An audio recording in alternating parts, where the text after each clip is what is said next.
Hi everyone, welcome back to the channel. I'm Erica, and today is the last video of the Christmas in July collab, which is hashtag Rainbow Xmas in July 21. And the collab today is Christmas treats, and there is 4 participants, which is always dolls, little Crafty Kitty, the Real Prince Club, and Dolls Will Be Dolls. I'm very sick, so I'm gonna continue trying to do the voiceover. I'm sorry if it's cringing. Trust me, my throat, it hurts so bad. And after this video, I'm just gonna take a little break until I feel better. But I went ahead and I made the video, even though I'm sick and I was struggling with it. But I wanted to participate in my last video for the Christmas in July collaboration challenge.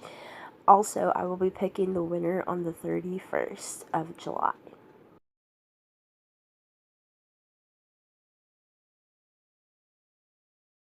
To get started with the video, I am actually going to be making a gingerbread house. I am going to basically be making American Girl size, but right now I am just showing you what I did for the Calico Critter size, but I opted out on that at the last minute because crafting felt like it took forever because I am very sick.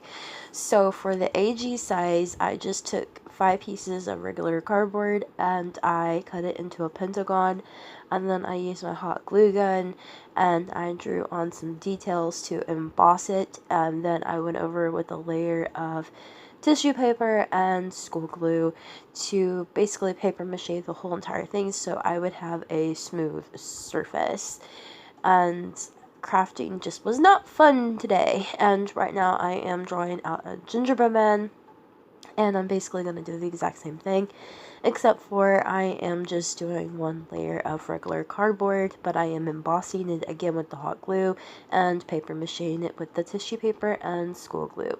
Now I'm going to paint it with this tan spice by ceramic, I think. I don't know, it's just some Hobby Lobby paint that I've had.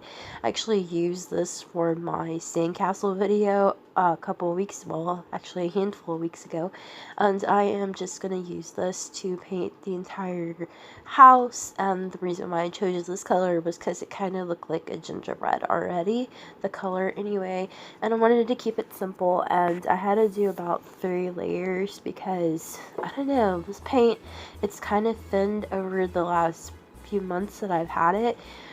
So I had to do a few coats and I had to be patient and let it dry, and when I'm sick, I'm definitely not patient. But I finally got it, and now I am just going to highlight the embossing of the hot glue.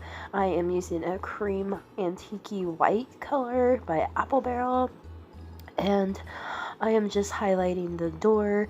I also added some hot glue. I have to re-edit this all over again with the voiceover. Anyways, I added some hot glue to the base of the house so it would stand up a little bit more, and now I'm just going to go ahead and highlight all of the embossing parts that I had used with the hot glue gun. I'm going to use this creamy white, and I'm adding it to the roof, I'm adding it to the edge of the doors, the window, the little bump in the middle, to the base of the house as well, because that's going to be like a resemble of snow. And now I am going to be adding little dots of green and red paint to look like candies. You can add whatever you wanted, but I wanted something simple because I feel awful. And I think it turned out okay. And for the red part, I added it to the center of that little bump, and I kind of made it look like a peppermint, or at least I tried to make it look like a peppermint. And then I went ahead and I added some chocolate bar brown to the edges of the window and inside the door to make it look like chocolate, and I did the exact same thing to the gingerbread man, and then I sealed it with some polyacrylic. Now moving on to the hot cocoa, I am going to be sewing using felt and this weird fabricy gold thing that I got from Dollar Tree. Is like a table liner or something, I don't know, it was really tiny. But anyways, I'm just going to take a strip of felt, wrap it around an empty spool of thread, and then stitch it closed. I went ahead and I made a handle the exact same way, and I stitched on the inside. Now I'm taking this brown, I don't know if it's felt or not, but it's just like, I've had it forever. It feels like felt, but I don't know, like it's got a weird texture to it. But anyways, that's going to be my chocolate, and now I'm taking the white that's exactly like the brown, except for it's a little stretchier, and I am just going to roll it up and kind of make it puff up a little bit on top as well and stitch it all together, because I also use tacky glue, but it's not doing the best, and I ran out of hot glue after complaining for weeks now, actually all month long, that I need tacky glue, I need tacky glue. Well, I got tacky glue and now I need hot glue, and I'm out of hot glue, so now I'm just going to stitch on the base of the cocoa cap. Now moving on to the cinnamon roll, I am going to be using the same brown and white fabric that I had used before, but I went ahead and I stitched it together on the ends at the beginning, and now I am just going to roll it up. It's pretty simple, and once I roll it up, I am going to stitch it closed. And the reason why I'm going to stitch it closed is so when I go in to cut it, because I'm going to end up having to cut it in half, because I just I don't like how thick it actually looks, so that's why.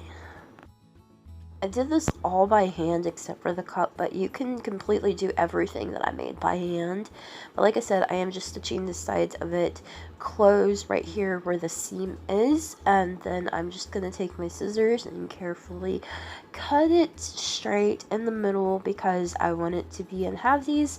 So I made a few of these. I think they turned out really cute. They kind of look like little brown and white sushis, but it's supposed to be cinnamon rolls, and I had to redo this voiceover, and yeah, it drives me crazy. But anyways, I'm just sticking my finger in the back of it, and I'm just going to let it puff up. And for the plate, I actually used the bottom of a soda can that I carefully cut out. So that is it.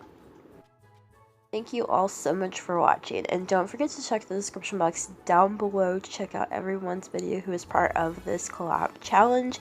I want to thank all of the participants who continued to make a video this entire month of July and the Christmas in July collaboration. That's a mouthful of words, but I had so much fun hosting this, so thank you for joining. I will definitely pick a giveaway winner on the 31st, but I will not be shipping it out until I feel better because I don't want to send you cooties. Bye!